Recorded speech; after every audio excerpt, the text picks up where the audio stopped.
So let's talk a little bit about DARPA. Welcome to Colonize the Ocean podcast, where we discuss oceanic colonization, exploration, and education with your hosts Adam Jewell and Brendan Traxler.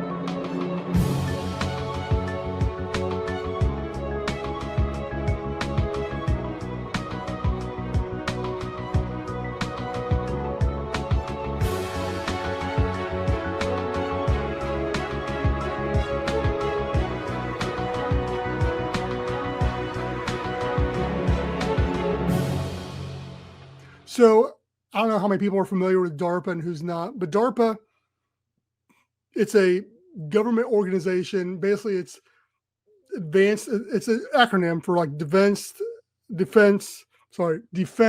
Advanced Research Projects Agency.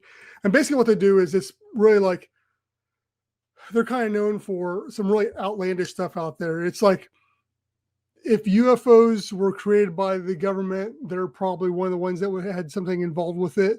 They're like really like black ops type of stuff, crazy designs, robots, all that kind of stuff. Anyway, to the point, they had come out, I think a couple of years ago, and they're showing off these like designs and stuff like that of this underwater like manta ray looking submersible. Anyway, fast forward to last year, they finally showed the thing off. It's gorgeous. It's this giant. It's not small, but it's an underwater drone, and it looks like a manta ray. And it's big. You could, even though it's a drone, you could easily fit a couple people inside of it, probably. So, I mean, that leaves it open to some other cool stuff. Funny fact, off subject, not really a funny fact, but a fact. Several years ago, when I was first working on ASC and designing, is like one of the things I knew was going to be an issue was how do you get a submersible into a habitat that doesn't exist? It's not going to have, it's going to have a docking collar or something along those lines.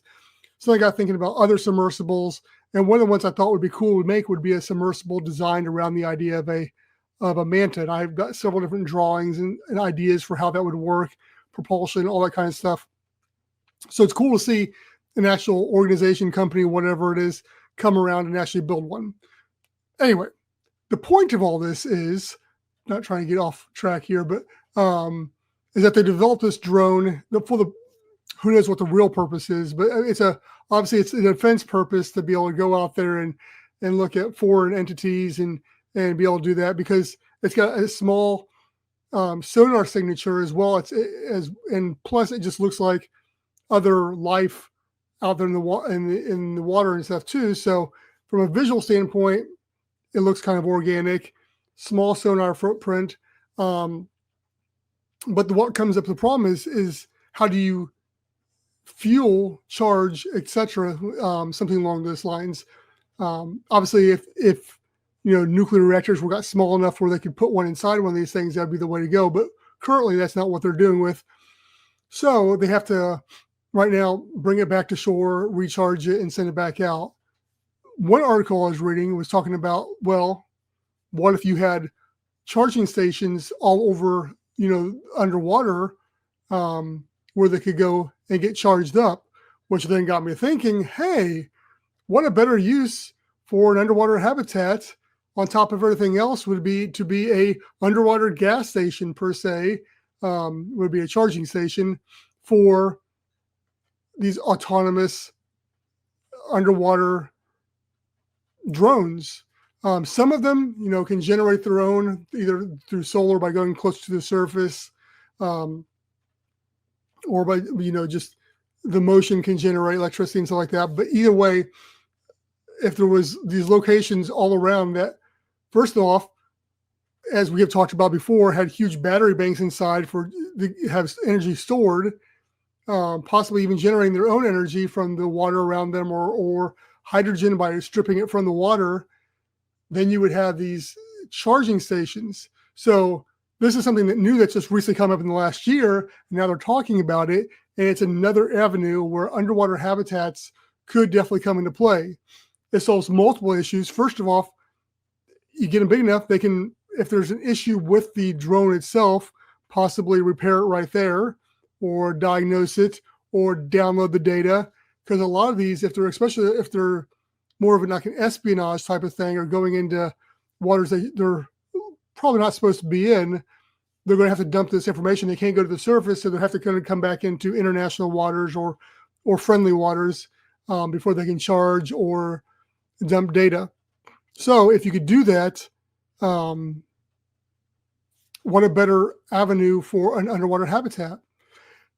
So basically, that's the whole purpose, is getting people thinking that as we can continue to grow with our technology and just everything going on in the world, you look at, first off, it was just, hey, a place for people, divers to go to hang out. Then it became, well, it could be a vacation spot for people. Then, there's always been scientific research, then possibly energy storage, then data centers, space with Elon Musk and others looking at moving stuff more into the ocean. How does that interact? Now we're looking at energy, underwater charging stations. There's more and more things that are coming under this umbrella of what underwater habitats can do, and why there will be a need for them. So getting ahead of that, starting getting these out there, getting into place, start testing some of these technologies and some of the stuff out there is why ASC, why we exist, to provide these services to whatever industry is out there. So that's just my little cool fact I came across a couple of weeks ago. Was trying to get through some other podcasts before I got to this topic here, but really want to talk about it because it is such a cool thing that goes back almost as old as ASC, as far as this whole idea of this Manta underwater submersible and then everything that goes with it. So it kind of comes full circle there, but full circle there. Talking too fast. Anyway, so that's the point. What do you guys think? I think it's cool. Who knows what will happen with it? Will there actually be underwater charging stations? I don't know.